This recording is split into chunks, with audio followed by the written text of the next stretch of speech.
Assalamualaikum warahmatullahi wabarakatuh. Salam hebat, salam guru penggerak. Perkenalkan, nama saya Anistarina. Saya guru dari SMA Negeri 1 Kayu Agung. Bersama saya Ibu. Ya, nama saya Malia dari SMA Negeri 1 Pedamaran. Baiklah, sahabat-sahabat semua, calon guru penggerak, kami kali ini akan mewawancarai Bapak Kepala Sekolah SMA Negeri 1 Pedamaran bersama Bapak Joni Iskandar, SPD MSI. Bapak, Assalamualaikum Bapak. Waalaikumsalam. Iya, baiklah. Ibu Anistarina dan Ibu Malia. Iya, Apa kabarnya? Ya, apa kabar Bapak? Baik. Baik. Dan Ibu? Alhamdulillah, kami baik. Alhamdulillah.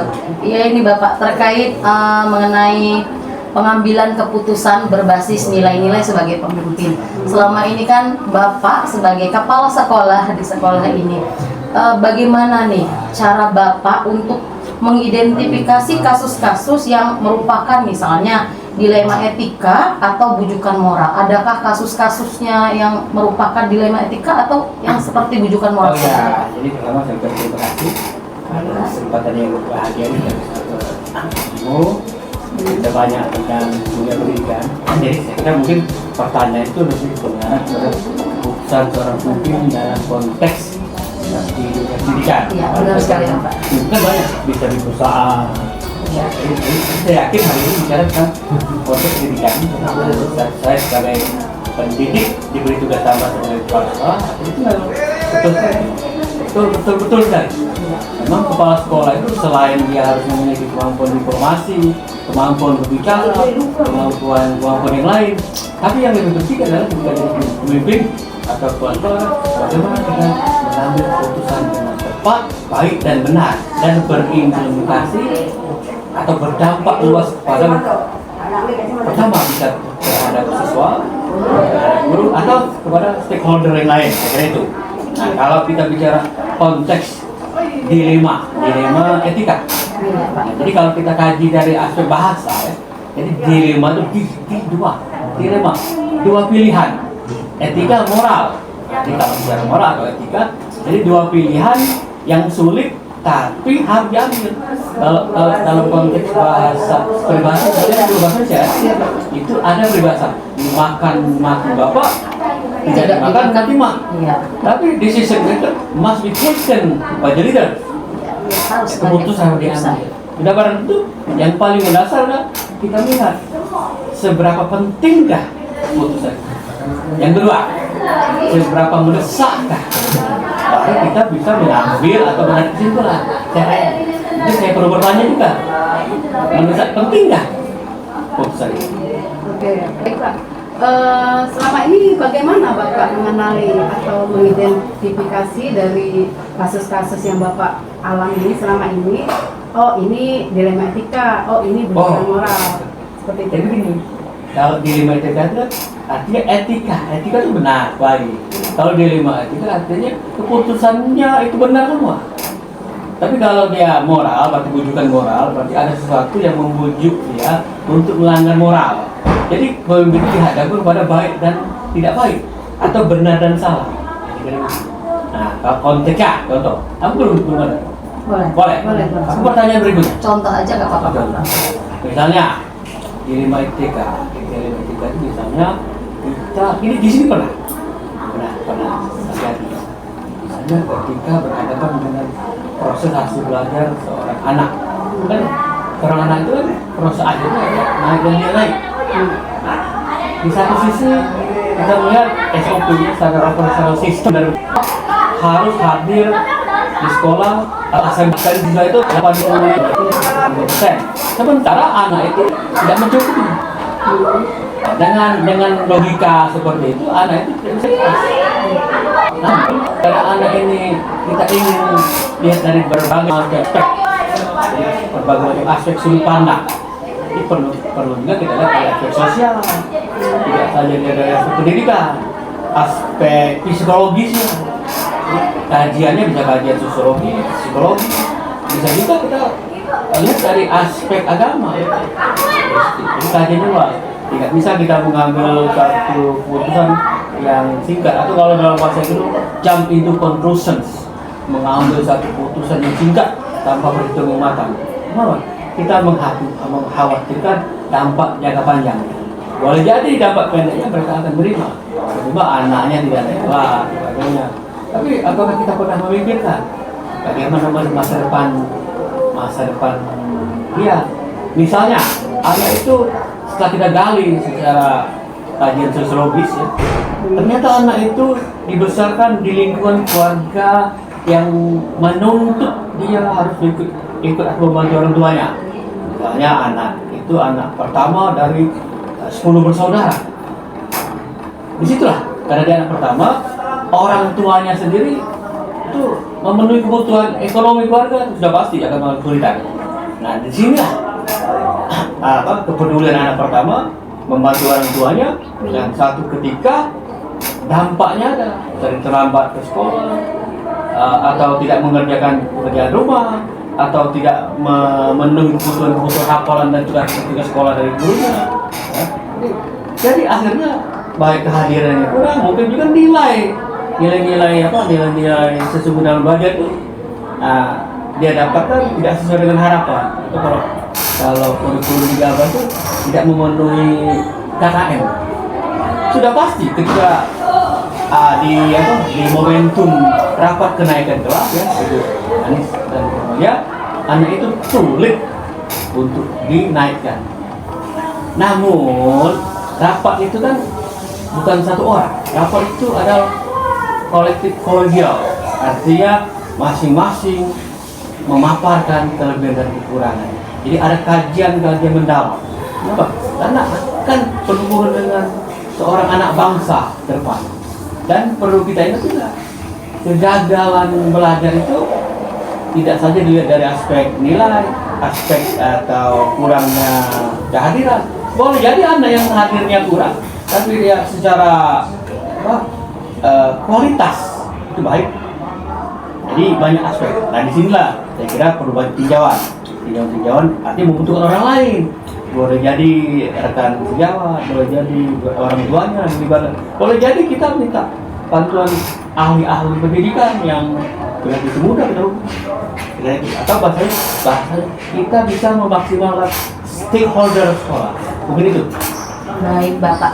Jadi yang dapat kami simpulkan cara Bapak mengidentifikasi masalah-masalah atau cara Bapak mengambil keputusan, yang pertama Bapak lihat dari aspek sosialnya seperti itu Pak ya, aspek psikologis anaknya, aspek agama juga Bapak tadi nilai ya. Jadi aspek dari selain itu misalnya kalau dari peserta didik yang tidak naik, jadi Bapak lihat juga dari aspek nilainya. Nah selain itu Bapak, dari aspek-aspek tersebut Bapak yang sudah Bapak jalankan, apa langkah-langkah atau prosedur-prosedurnya seperti apa yang biasa Bapak jalankan seperti ini? Jadi pertama kita mengidentifikasi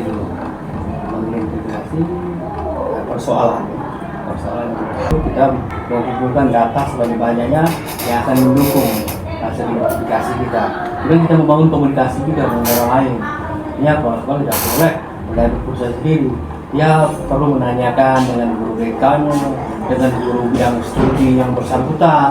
Kan guru itu kalau 14 mata pelajaran, artinya dia akan menerima 14 mata pelajaran dengan guru yang berbeda-beda. Nah sudah pasti guru-guru yang berbeda punya pandangan berdasarkan catatan-catatan yang dilakukan oleh guru selama proses pembelajaran di hari pertama sampai mungkin menjelang ujian atau ujian akhir sekolah. Dan inilah saya kira yang namanya pendekatan secara holistik.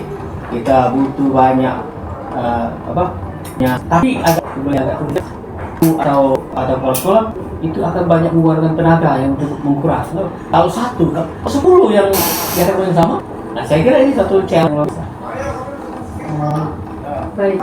Seru Bu Malia ya. Saya tertarik sekali dengan cara Bapak mengidentifikasi Tadi langkah-langkahnya gitu Bu ya. Dari langkah-langkah yang tadi mengidentifikasi dulu, kemudian Mengumpulkan data gitu Bu ya. berkomunikasi dengan guru-guru lain, mereka ya. Bila perlu bertanya dengan teman sejawat, teman sesama siswa. Oke. Kan lebih fair mereka. Oke Pak, dari langkah-langkah yang Bapak sebutkan tadi, menurut Bapak apa sih yang paling efektif dalam pengambilan keputusan dalam kasus dilema etika ini Pak? Oh iya, jadi Bu Malia, ya, Bu Anis, kalau bicara keputusan ya, bicara pemimpin ya, Iya Pak. pemimpin itu ada 3 cara mengambil keputusan. Pertama, ada pemimpin yang demokratis. Artinya apa? Artinya ketika dia mengambil keputusan, dia berusaha mendapatkan informasi banyak-banyaknya dari berbagai sumber. Masuk kalau dalam konteks sekolah, artinya guru-guru yang ada itu bisa diminta pendapat, kemudian sama-sama berbicara dalam kapasitas sebagai peserta rapat. Itu kemudian diambil lah suara terbanyak atau kebulatan dalam memahami satu soal agar solusi yang terbaik. Itu pertama. Pemimpin yang kedua, saya bicara 3 jenis pemimpin. Pemimpin yang kedua adalah yang bertipe laissez-faire. Laissez-faire itu adalah pemimpin yang dia tidak mengambil keputusan. Dia sepenuhnya menyerahkan kepada rekan-rekannya, baik guru atau peserta rapat mana. Kemudian disimpulannya dari hasil rembuk bersama itu. Jadi dia hanya merampungkan kesimpulan-kesimpulan. Itu namanya pemimpin yang laissez-faire. Pola atau tipe. Ada satu hal lagi, ini pemimpin yang otoriter. Dia tidak butuh orang lain. Dia tidak butuh guru. Dia tidak butuh rekan-rekan siswa itu. Dia tidak butuh stakeholder lain. Mengapa? Karena persoalannya mungkin mendesak dan penting. Nah, sedangkan ini kita konteksnya berbeda. Kalau mendesak dan penting, mungkin perlu langkah-langkah yang berbeda. Atau boleh jadi harus bersikap hal ini tidak boleh mengajak orang lain. Kenapa? Mungkin boleh jadi akan berpengaruh hasil. Jadi, namun 3-tiganya semuanya baik. Tinggal kapan digunakan. Hanya masalah waktu, timingnya. Kadang-kadang dia harus otoriter, kadang-kadang dia harus laissez-faire, kadang-kadang dia harus demokratis. Jadi tidak berarti demokratis itu bagus. Boleh jadi tidak baik di satu waktu. Baiknya otoriter, boleh jadi otoriter tidak baik. Bagusnya laissez-faire. Nah, jadi sesuai dengan konteks dan keadaan gitu.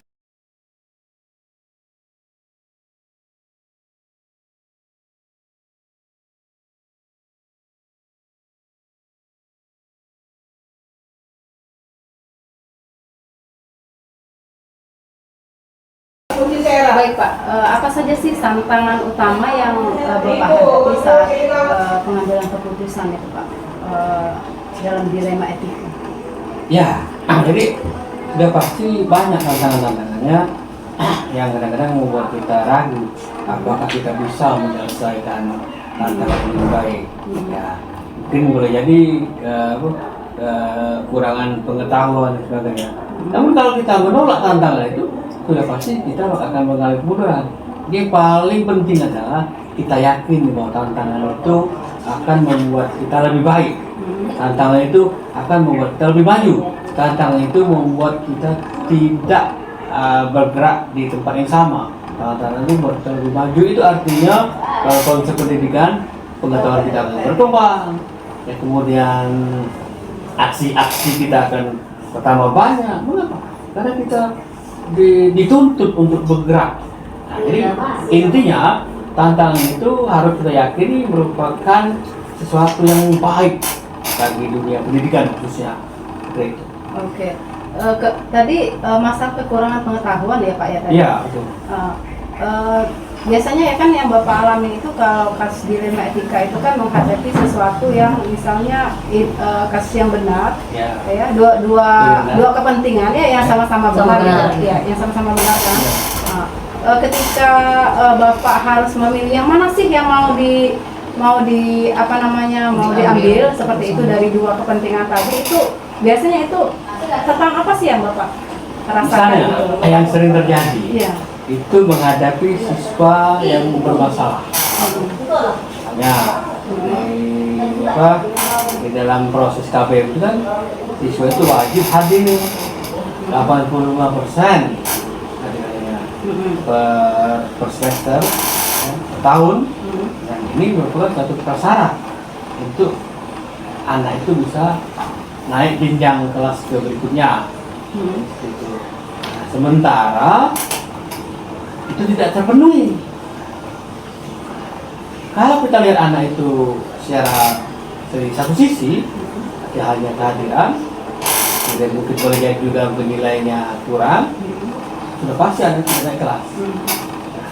Karena yang kita hadapi ini bukan robot, bukan benda mati, tapi manusia. Manusia itu kan fleksibel. Manusia itu kadang-kadang maju, kadang-kadang mundur, kadang tetap. Karena manusia punya hati dan perasaan.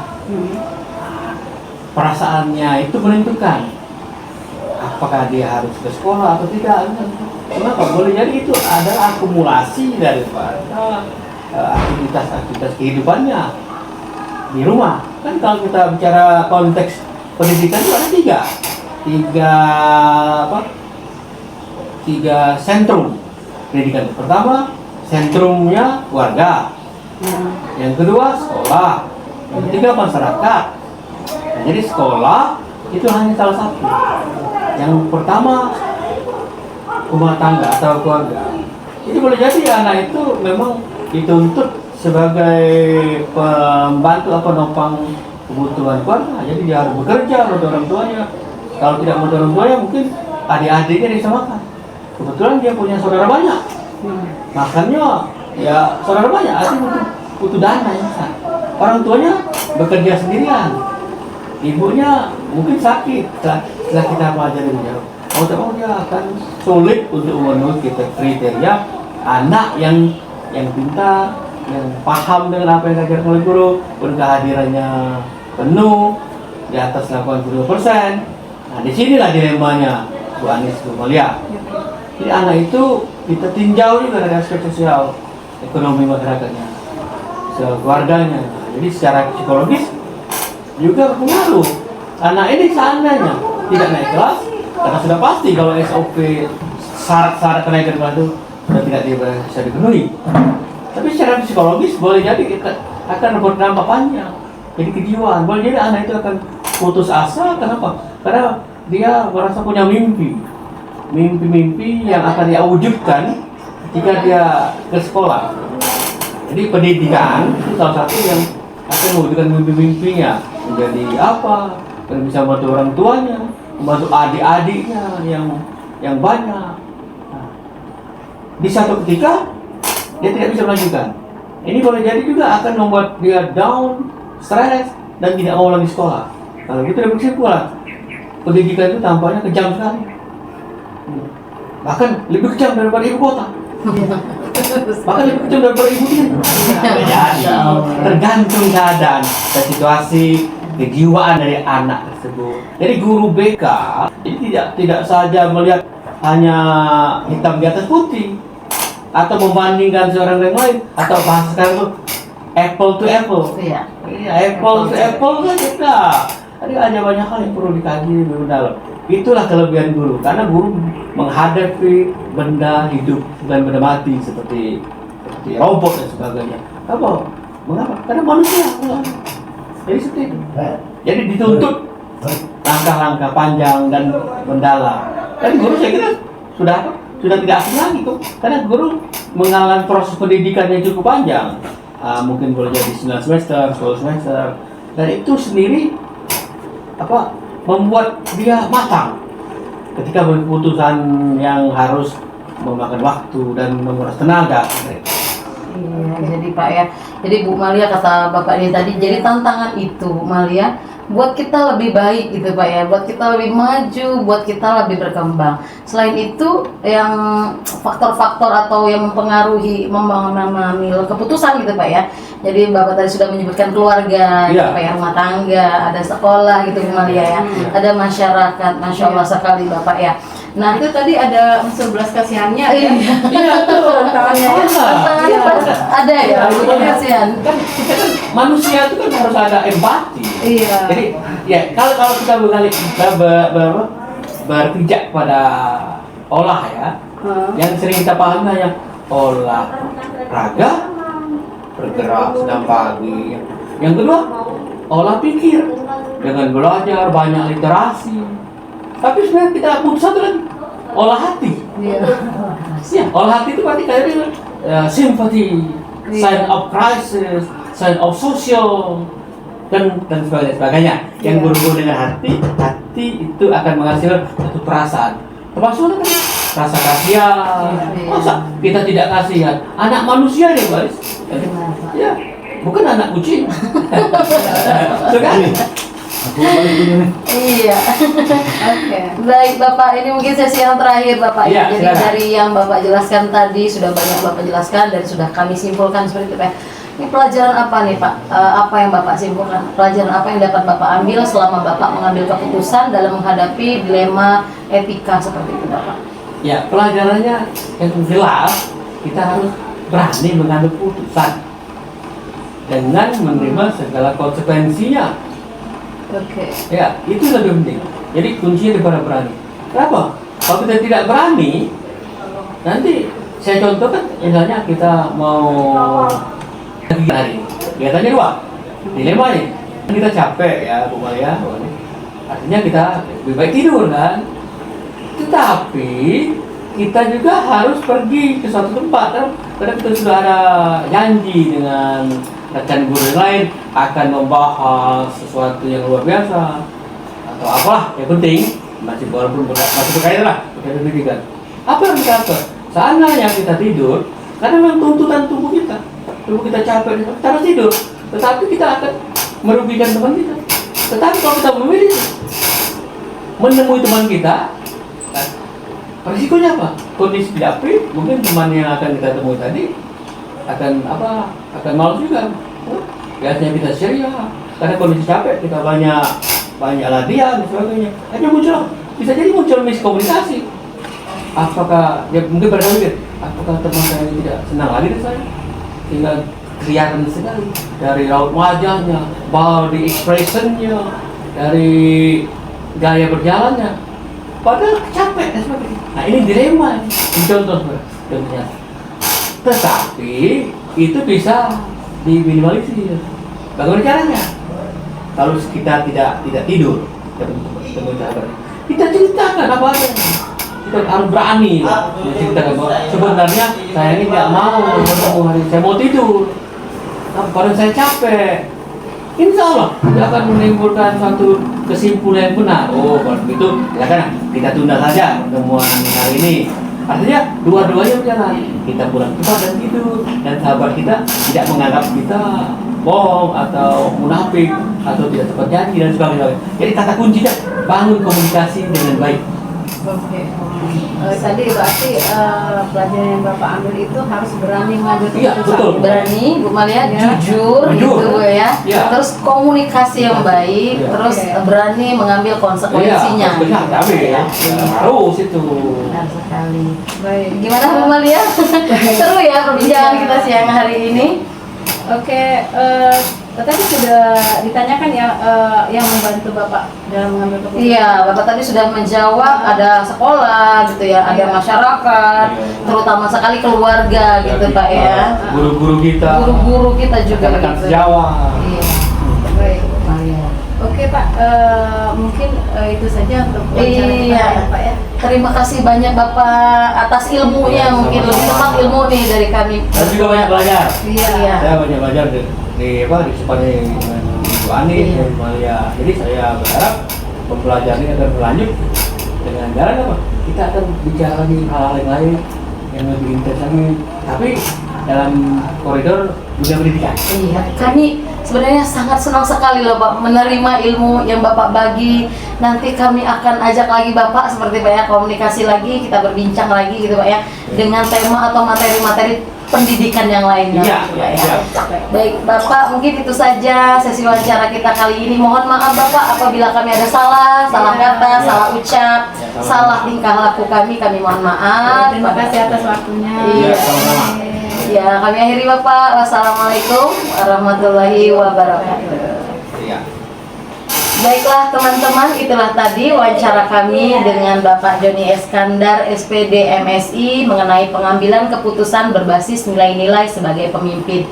Semoga wawancara kali ini dapat bermanfaat bagi kita semua. Amin. Mohon maaf apabila ada kesalahan, kami akhiri. Wassalamualaikum warahmatullahi wabarakatuh. Salam guru penggerak.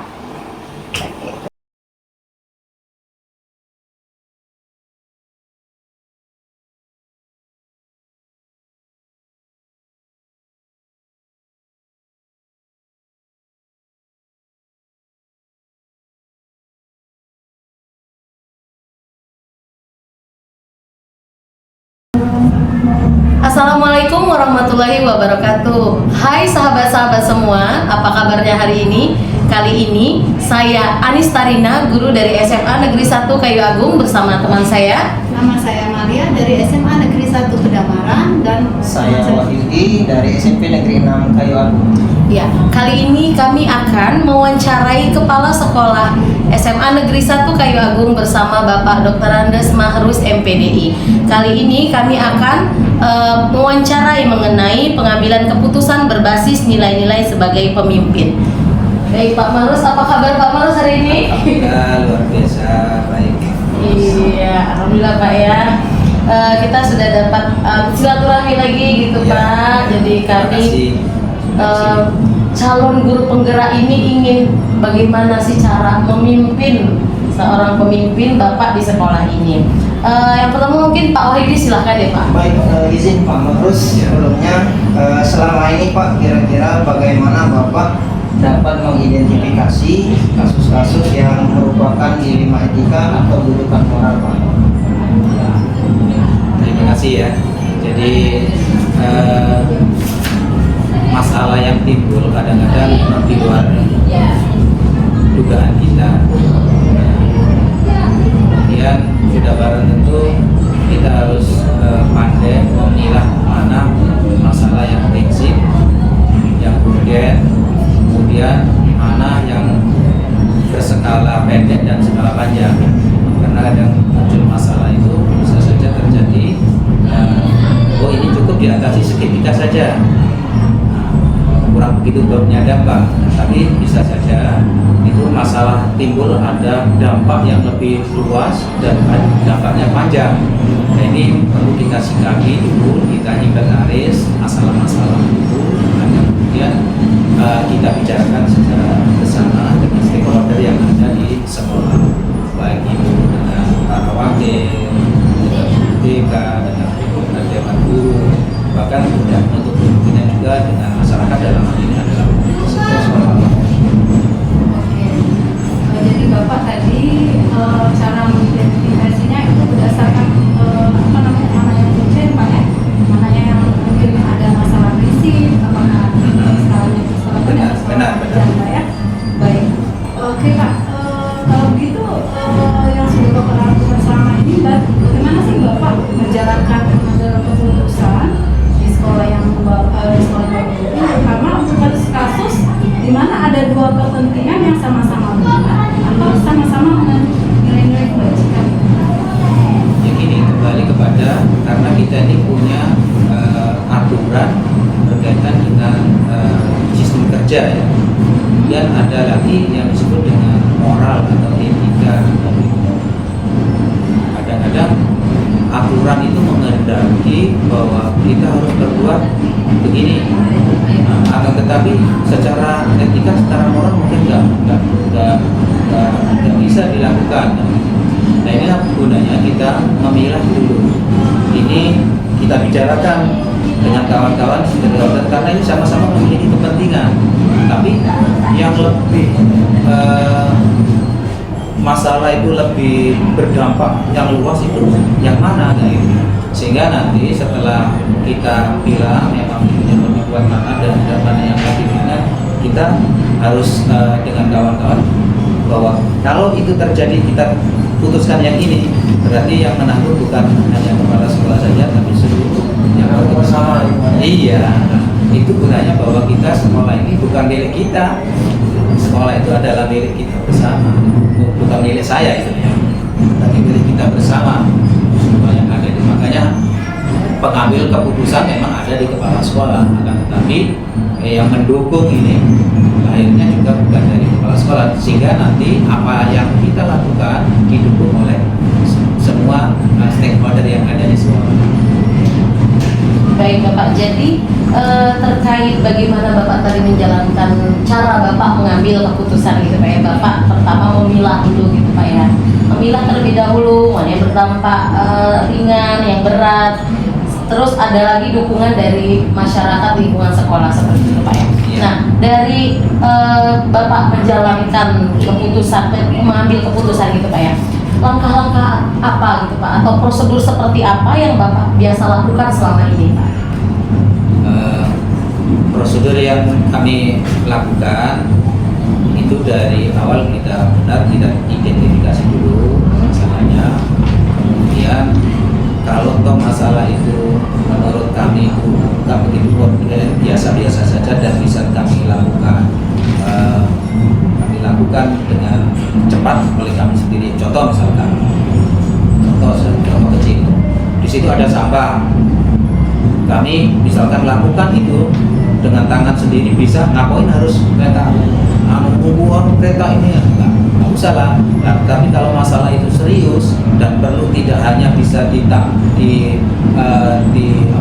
dilakukan oleh kepala sekolah, ya kita perlu mengajak dulu dengan kawan-kawan yang lain. Misalkan dengan beban yang berat, masalah yang berat, yang sudah menentu harus banyak yang harus diajak berpikir sehingga nanti tidak terjadi sebuah penyesalan. Tapi kalau masalah-masalah yang ringan, itu saya katakan tadi, sampah itu adalah masalah.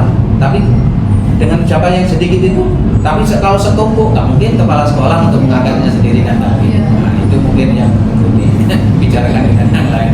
Setelah masuk ada pembantu, tugas kebersihan, kemudian juga di sini di sekolah itu ada istilah sapu tukang, itu perlu kita ajak mereka berbicara.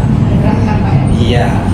Baik Pak, jadi dari hal-hal yang Bapak jabarkan tadi Pak ya, kira-kira Pak yang selama ini yang menurut pandangan Bapak itu yang lebih efektif Pak dalam pengambilan keputusan pada kasus dilema etika tadi Pak, yang paling efektif yang tadi kan Bapak jabarkan mungkin berdasarkan identifikasi masalahnya kan. Nah, pasti Bapak punya trik sendiri nih. Nah, kira-kira tadi ini bisa diselesaikan secara cepat. Nah, kira-kira itu Pak yang menurut Bapak yang lebih efektif yang selama ini Bapak terapkan di sekolah. Ya itu tadi kalau memang kita bisa lakukan menurut pikiran kita itu berdampak yang luas, nah itu ya cukup, dan itu masalah itu cukup dilakukan oleh kepala sekolah, ya, secepatnya kepala sekolah harus bertindak. Makanya semakin cepat supaya tidak meluas masalah itu.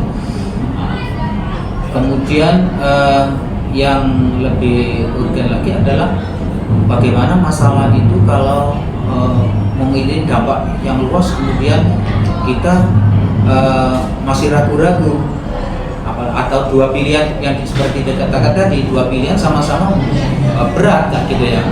Sudah bareng tentu di sini dibicarakan bersama masalah yang berat itu, kemudian dampak-dampaknya yang lebih luas bagaimana kan gitu ya. Sudah bareng tentu kita ambil risiko yang tidak terlalu besar, tetapi itu juga bisa manfaat. Syukur-syukur kalau itu bisa dijalankan secara bersama-sama. Artinya masalah itu tetap ternyata bukan harus milih, tetapi tetap dirangkul bersama-sama. Itu yang lebih baik lagi ya.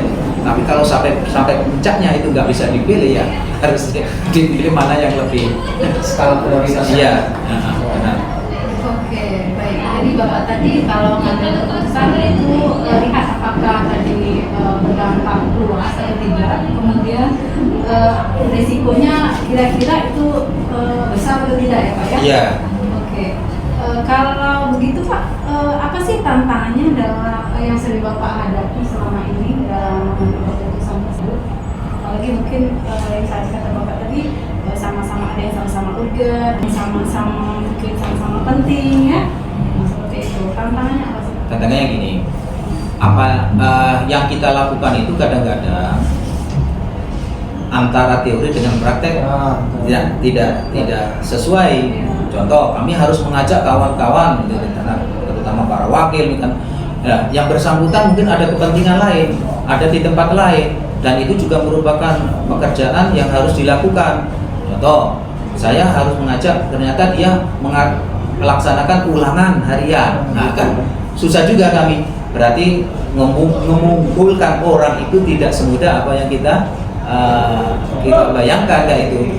Seperti kita perlu berbicara dengan komite, komunikasi dengan komite juga memakan waktu. Nah itu artinya gerak cepat pun akan menjadi terhalang oleh kegiatan-kegiatan yang sifatnya kita perlu bicarakan secara bersama-sama tadi. sehingga kita itu berkaitan dengan pembicaraan masalah menjadi terhambat waktunya, padahal itu butuh cepat. Itu di antara tantangannya kan. Waktu Pak ya. Nah, berkaitan dengan waktu, berkaitan dengan sumber informasi atau sumber komunikasi yang kita perlukan, ternyata tidak bisa seluruhnya bisa terlibat kan gitu ya, karena masing-masing tadi orang-orang tadi punya tugas masing-masing kayak gitu, sehingga tidak secepatnya kita melakukan koordinasi dengan mereka. Baik Bapak, jadi tantangannya itu Pak ya, jadi perbedaan antara teori dengan praktiknya gitu Iya. ya Pak ya. Nah Bapak tadi kan sudah menyebutkan kalau misalnya itu masalahnya bisa diselesaikan dengan cepat, Bapak selesaikan dengan cepat. Nah kalau misalnya dalam kasus dilema etika, Bapak adakah jadwal tertentu gitu Pak, atau Bapak memiliki jadwal atau ada waktu tertentu untuk menyelesaikannya? Nanti misalnya ini kalau masalah ini nanti waktunya segini, ada nggak kayak gitu Pak jadwalnya? Kembali kepada masalah yang dihadapi. Kalau misalkan masalah yang dihadapi itu perlu waktu yang agak lama, ya alangkah baiknya itu dibawa ke forum rapat kan kayak itu. Tetapi kalau memang perlu secepatnya, ya kita langsung briefing kayak itu, lihat keadaan. Situasional. Situasional. Kalau misalkan ini masalah persiapan untuk ulangan harian misalkan, atau ulangan tengah semester atau akhir semester, nah itu kan bisa dilakukan di rapat aja nanti kan. Tetapi kalau ada anak berkelahi, gak usah nunggu rapat. Ya. Misalkan ada anak berkelahi di situ, coba panggil ke siswanya siapa? Siapa yang melihat? Harus di-adjust. Jangan sampai merambat-rambat, nunggu rapat dulu, tak sesuai dengan prosedur. Masalahnya. Ini menarik Pak ya. Ini obrolan kita ini menarik Pak. Tentu sebagai seorang kepala sekolah, kalau menghadapi situasi yang dengan berbagai permasalahan itu pasti agak sedikit merepotkan Bapak sendiri Pak. Tentu Pak pasti Bapak punya tim, apakah punya tim atau ada faktor lain yang selama ini Bapak anggap memberikan kemudahan dalam rangka mungkin perpanjangan tangan Bapak dalam penyelesaian masalah yang ada di sekolah ini Pak, baik itu dalam pengambilan keputusan atau kasus-kasus dilema. Jadi yang Bapak sampaikan ketika ada anak yang berkelahi itu ranahnya sudah jelas kemana. Apakah itu salah satu memberikan kemudahan bagi Bapak dalam menyelesaikan salah satu masalah yang ada di sekolah? Jadi gini, kita harus bangun komunikasi yang lebih intens ya, baik itu kepada para wakil ini terutama, kan gitu ya, para wakil. Jadi masalah kesiswaan berarti kita harus komunikasi dengan kesiswaan dan pembina khusus. Kemudian masalah sarana prasarana berarti itu ada hubungannya dengan wakil sarana. Masalah pembelajaran jelas berarti dengan kurikulum. Itu makanya kita itu harus baik-baik saja dengan mereka-mereka itu, tidak boleh nanti justru di dalam diri kita terjadi masalah dengan para mereka, padahal kita membutuhkan mereka. Jadi jaga hubungan itu, karena pada prinsipnya iya. Karena itu adalah orang kita yang harus, nggak mungkin kepala sekolah itu bisa melakukan sendiri kan, itu bukan robot. Oke, jadi Pak, berarti Bapak itu harus menjaga silaturahmi Pak ya dengan para stakeholder yang ada, membangun hubungan baik ya. Dari yang sudah Bapak sampaikan tadi, mungkin dari cara Bapak mengidentifikasi, ya, terus dari pihak kepentingan yang lebih urgent, yang lebih diutamakan, kemudian dari bagaimana Bapak mengambil langkah-langkah, prosedurnya, dan lain-lain yang sudah kita bicarakan dari tadi Pak ya, sampai tantangan ya. Kemudian kira-kira apa sih pembelajaran yang dapat Bapak petik dari pengalaman Bapak dalam mengambil keputusan berkaitan dengan Terima kasih. Jadi menurut saya jaga hubungan baik, kan gitu. Jaga hubungan baik antar personalia yang ada di sekolah, dalam hal ini satuan pendidikan, istilahnya lahan kami ya, jaga hubungan mereka. Karena pada prinsipnya baik dengan siswa, dengan guru, dengan para wakil itu adalah mitra kita dalam mengembangkan pendidikan. Nggak bisa kita berdiri sendiri. Nah, caranya ya sudah barang itu semua adalah kawan, semua adalah saudara. Jadi nggak ada. Kalau di dalam kita ini bersaudara ibarat sebuah tubuh. Jadi mungkin kita itu selalu sehat. Kadang-kadang ada yang ini sakit, kanan sakit. Lah, bagaimana sikap kita untuk berarti kita harus hubungan dengan yang sakit ini. Nah, yang sembuh berarti melihat bagaimana yang sakit, mana yang sakit, sehingga tubuh kita itu tetap bisa dimaksimalkan untuk bekerja, kan itu. Begitu juga dengan sekolah. Jadi kita bangun komunitas hubungan dengan sebaik-baiknya dengan mereka, ciptakan bahwa kita nggak punya musuh di dalam sekolah itu, nah gitu. Kalau semuanya itu membela kita, insya Allah ya kemajuan itu akan bisa kita raih gitu ya. Perasaan pilihan. Iya, sudah barang tentu itu ringan, ya. Sudah barang itu ringan. Jadi jangan dipaksa telinga itu untuk melihat. Iya, jadi masing-masing kayak gitu ya. Nah. Iya, pengaruh kan? Oh, baca. Baik Bapak, mungkin itu saja Bapak Ibu ya sesi terakhir kita Bapak. Terima kasih Bapak Terima kasih atas kembali ya, mohon ini maaf. pembelajaran kita Pak ya. Nanti insya Allah kami ini akan menjadi pemimpin nih, Iya. pemimpin diri kami Pak ya, pemimpin calon pemimpin sekolah. ya, pemimpin di kelas atau pemimpin pembelajaran atau minimal pemimpin diri sendiri gitu ya Pak ya. Mohon maaf Bapak atas mungkin ada salah kata yang kami ucapkan. Ya. Kami akhiri wassalamualaikum warahmatullahi wabarakatuh. Waalaikumsalam. Baiklah teman-teman, itulah tadi wawancara kami dengan Kepala Sekolah SMA Negeri 1 Kayu Agung. Semoga apa yang kami sampaikan dan apa yang Bapak Mahrus sampaikan ini dapat bermanfaat bagi kita semua. Dan kami akhiri wassalamualaikum warahmatullahi wabarakatuh. Salam guru.